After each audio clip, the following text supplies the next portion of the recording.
Hello दोस्तों, welcome back to our channel all is well. दोस्तों, इस वीडियो में हम चर्चा करने वाले हैं कि रीट क्या होता है, रीट में इन्वेस्टमेंट करने के क्या क्या फ़ायदे हैं, क्या क्या नुकसान है, रीट में इन्वेस्टमेंट करना कैसे है, कहाँ से, जीरोधा से या फिर हम कहीं और से कर सकते हैं, ये भी हम जानेंगे। और अब तक जो भी रीट हमारे इंडिया में है 3 या 4, उसका क्या परफॉर्मेंस रहा है, कितना परसेंट उन्होंने रिटर्न दिया, प्रॉफिट में है या फिर लॉस में है। एंड साथ में हम यूएस में जो रीट है उसका क्या परफॉर्मेंस है पिछले 50-60 सालों में, क्या वो स्टॉक मार्केट के रिटर्न को बीट कर पाए हैं या फिर नहीं। और साथ में हम ये भी जानेंगे कि क्या हम स्टॉक मार्केट के रियल इस्टेट कंपनी के शेयर्स में इन्वेस्टमेंट करना चाहिए या फिर रीट में इन्वेस्टमेंट करना बेटर होगा। और साथ में मैं अपना ओपिनियन बताऊंगा कि क्या करना चाहिए, रीट में इन्वेस्टमेंट करना है या फिर नहीं करना है। ठीक है, तो सबसे पहले बात करते हैं दोस्तों, रीट क्या है। रीट दोस्तों मैं आपको एकदम सिंपल तरीके से बताऊंगा कि रीट क्या होता है। सपोज आपको किसी अच्छे जगह पर, बड़े अच्छे लोकेशन पर कोई मॉल खरीदना हो या फिर प्रॉपर्टी में इन्वेस्टमेंट करना हो या कोई मॉल में शॉप खरीदना हो, तो आपको कम से कम 50 लाख 60 लाख 1 करोड़ रुपये का इन्वेस्टमेंट करना पड़ जाएगा। उसी चीज़ को सिंपल करने के लिए एक ट्रस्ट बनाया गया है, जो हम जैसे 1000 10,000 लाख 10 लाख इन्वेस्टमेंट करने वालों का पैसा लेकर के एक कॉर्पस तैयार किया जाता है। एंड उस कॉर्पस को, वो जो ट्रस्ट है, वो उस ट्रस्ट में कुछ एक्सपर्ट बैठे होते हैं। जैसे म्यूचुअल फंड में पोर्टफोलियो मैनेजमेंट के लिए कुछ एक्सपर्ट बैठे होते हैं, उसी तरीके से उस ट्रस्ट में भी रियल इस्टेट के कुछ एक्सपर्ट बैठे होते हैं, जो कौन सा प्रॉपर्टी अच्छा होगा, कौन सा अच्छा नहीं होगा, कौन सा मॉल में इन्वेस्टमेंट करना चाहिए, कौन सा नहीं करना चाहिए, उस तरीके का एक्सपर्ट के हिसाब से फिर वो पैसा इन्वेस्ट करते हैं किसी अच्छे लोकेशन पर। एंड वहाँ से जो रिटर्न मिलता है, जो भी रेंट मिलता है, ठीक है, मान लीजिए वो किसी मॉल में 10 शॉप खरीद लिए हैं एंड वहाँ से जो रेंट आता है उसको ये लोग हमें हाफ ईयरली डिविडेंड के रूप में देते हैं। ठीक है, उसी रेंट को, बस यही है, इससे ज़्यादा और कुछ सिंपल नहीं हो सकता। अब रीट में इन्वेस्टमेंट करने का फ़ायदा क्या क्या है, नुकसान क्या क्या है, वो बात कर लेते हैं दोस्तों। साल में दोस्तों सबसे पहले हम बात करते हैं कि रीट के फ़ायदे क्या क्या हैं।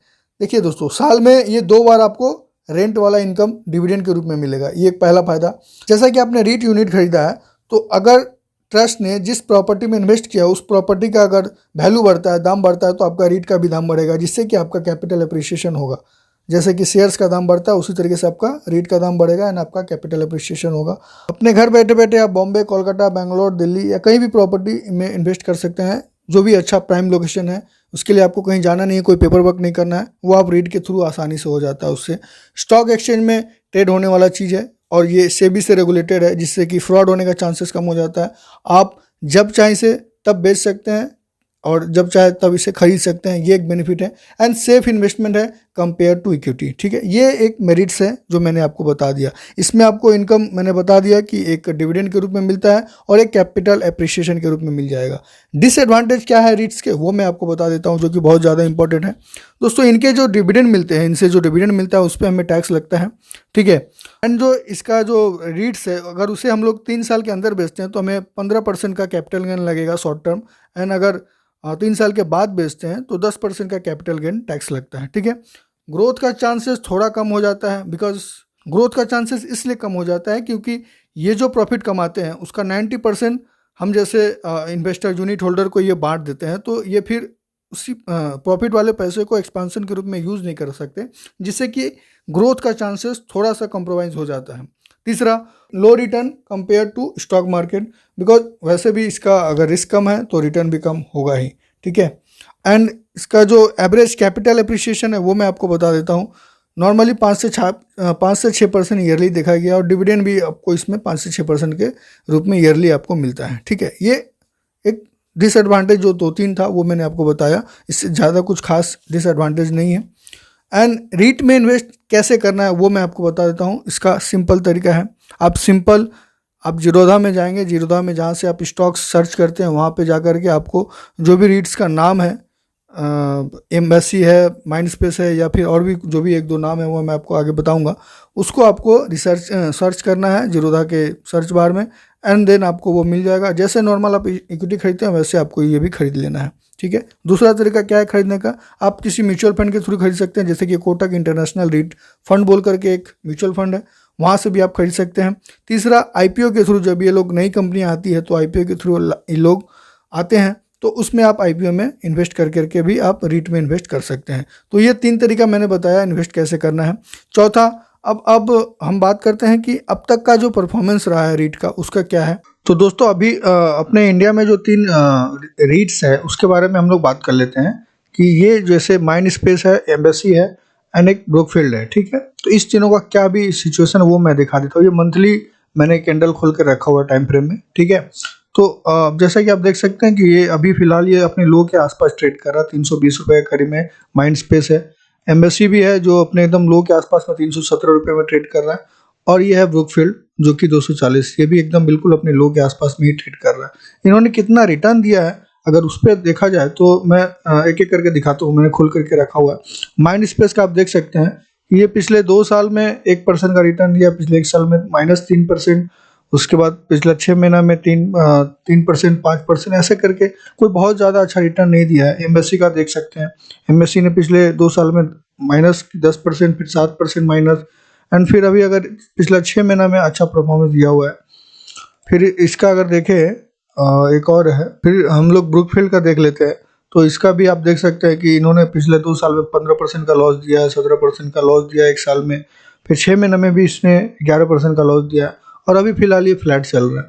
तो कोई खास रिटर्न तो अभी तक इसने कैपिटल अप्रिसिएशन में दिया है, कैपिटल में तो इन्होंने कोई रिटर्न नहीं दिया है, हालांकि डाउन ही हुआ है, बट डिविडेंड वाला इनकम जो है आपको वो बराबर मिलता जुलता रहता है, ठीक है। अब बात करते हैं कि ये तो हमारा इंडिया का परफॉर्मेंस हमने देख लिया।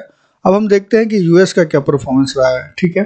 यूएस का दोस्तों मैंने गूगल किया हुआ है, तो आप यहाँ देख सकते हैं कि रीट रिटर्न जो है पिछले 19 साल में जो है वो आउट परफॉर्म कर रहा है स्टॉक्स को एवरी मंथ, ठीक है। अब मतलब यहाँ ये समझ में आ रहा है कि यूएस का जो रीट्स है वो अच्छा परफॉर्मेंस दिया है पिछले 19 सालों में, बट ये पिछले 19 सालों का है। मैं अगर लेटेस्ट में चलूँ तो आप देख सकते हैं यहाँ पे कि total return of real estate investment trust in the US from 2018 to 2022 में क्या है प्रॉपर्टी टाइप के हिसाब से। आप देखिए 18 में ये हालत है -4%, 15% ऐसे करके मोस्टली लॉस दिया था। 19 में बहुत अच्छा परफॉर्मेंस दिया सारे रेट्स से, आप देख सकते हैं 28%, 48%, 31% करके सभी ने दिया है। फिर 2020 में भी मोस्टली सभी ने माइनस में दिया था, सभी ने लॉस दिया। 21 में बहुत अच्छा परफॉर्मेंस रहा है, सबने 40%, 43%, 60%, 50% के ऊपर ही सबने अच्छा खासा रिटर्न दिया था। 2022 में कोई खास परफॉर्मेंस नहीं रहा है। तो इस तरीके से आप समझ सकते हैं कि रीट्स जो है वो कभी अच्छा परफॉर्मेंस देता है, कभी अच्छा परफॉर्मेंस नहीं देता है। ये डिपेंड करता है आपका इंटरेस्ट रेट के ऊपर। अगर government interest rate, bond yield, इस सबका अगर रेट ऑफ इंटरेस्ट बढ़ा देता है तो फिर आपका रेट्स का वैल्यू घटेगा। आपका रेट वहाँ पे इंटरेस्ट भी उसमें जो वैल्यू होता है रेट्स का प्राइस, यूनिट प्राइस, वो उसका रेट घटता है, जहाँ आपका कैपिटल अप्रिसिएशन की जगह डिप्रिसिएशन हो सकता है। दोस्तों अब बात करते हैं कि रियल एस्टेट के शेयर्स में ही क्यों ना इन्वेस्टमेंट कर दिया जाए, क्यों रेट में इन्वेस्टमेंट करें। तो दोस्तों इसका सिंपल लॉजिक है इसके पीछे का, क्योंकि शेयर्स में क्या होता है, जो कंपनियां होती है ना वो अपने मुताबिक इन्वेस्टमेंट कर सकते हैं, ना गवर्नमेंट ना सेबी ज़्यादा इंटरफेयर कर सकता है उसके परफॉर्मेंस या उसके मैनेजमेंट पे, जब तक कि कोई बड़ा घोटाला या घपला ना हो जाए। जैसे कि आप एचडीआईएल के केस में समझ सकते हैं कि एक समय में एचडीआईएल शेयर होल्डर जो भी हैं उनको बहुत अच्छा प्रॉफिट दे रहे थे।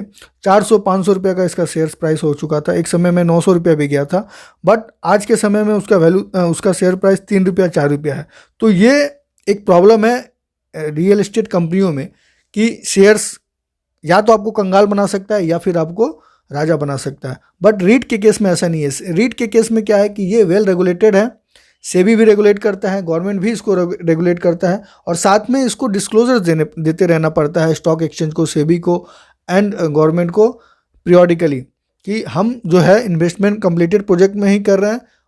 इनका जो मेन पर्पस होता है कि ये सिर्फ उसी जगह इन्वेस्टमेंट करते हैं जहाँ से रेवेन्यू जनरेटेड हो रहा होता है, यानी कि कंप्लीटेड रेवेन्यू जनरेटेड प्रोजेक्ट में ही इन्वेस्ट कर सकते हैं। ये जहाँ काम शुरू हुआ है या फिर जो कंप्लीटेड नहीं है वहाँ इन्वेस्टमेंट नहीं कर सकते हैं, जिससे कि आपका लॉस होने के चांसेस थोड़ा कम हो जाता है। एंड अब बात करते हैं कि इसमें मेरा ओपिनियन क्या रहेगा। देखिए दोस्तों सिंपल है, अगर आप रिस्क टेकर हैं ना, आपको आपके पैसे से बहुत ज़्यादा इमोशनल अटैचमेंट नहीं है एंड आपको रिटर्न हाई चाहिए, तो फिर आपके लिए रीट से बेटर है आप रियल एस्टेट शेयर्स में जाइए। ऐसा नहीं है कि सारा SDI हो जाता है। जैसे आप DLF को देख सकते हैं, ये पिछला 5 साल में कितना रिटर्न दिया है और पिछला 1 साल में कितना रिटर्न दिया है। आप ये समझ सकते हैं कि ऐसा नहीं है कि सारा रियल एस्टेट कंपनियां डूब जाती हैं। कुछ एक रियल एस्टेट कंपनियां अच्छा होता है। अगर आप अच्छे से रिसर्च करके इन्वेस्टमेंट करते हैं तो शेयर्स में भी अच्छी कमाई हो सकती है। दूसरा, रीट में क्यों करना है? रीट में इसलिए करना है कि अगर आप चाहते हैं कि मुझे सेफ इन्वेस्टमेंट चाहिए तो आप रीट में जा सकते हैं। और दूसरा वजह क्या हो सकता है कि आपको अगर सिर्फ रियल एस्टेट में ही इन्वेस्टमेंट करना है, बट आपके पास उतना फंड नहीं है कि हर जगह जाकर के आप बड़े बड़े लोकेशन, प्राइम लोकेशन पे करोड़ रुपया लगा लें, तो आपके लिए रीट बेटर है। आपको लगता है कि रियल एस्टेट में आने वाले समय में बूम देखने को मिल सकता है, तो आप रीट में इन्वेस्टमेंट कर सकते हैं। तो कैसा लगा दोस्तों ये वीडियो? अगर वीडियो पसंद आया हो, जानकारी अच्छी लगी हुई हो, तो आप चैनल को सब्सक्राइब कीजिए, वीडियो को लाइक कीजिए। और अगर वीडियो में कुछ कमी हो तो आप मुझे कमेंट करके बता सकते हैं ताकि मैं उसे इम्प्रूवमेंट कर सकूं। ठीक है, धन्यवाद।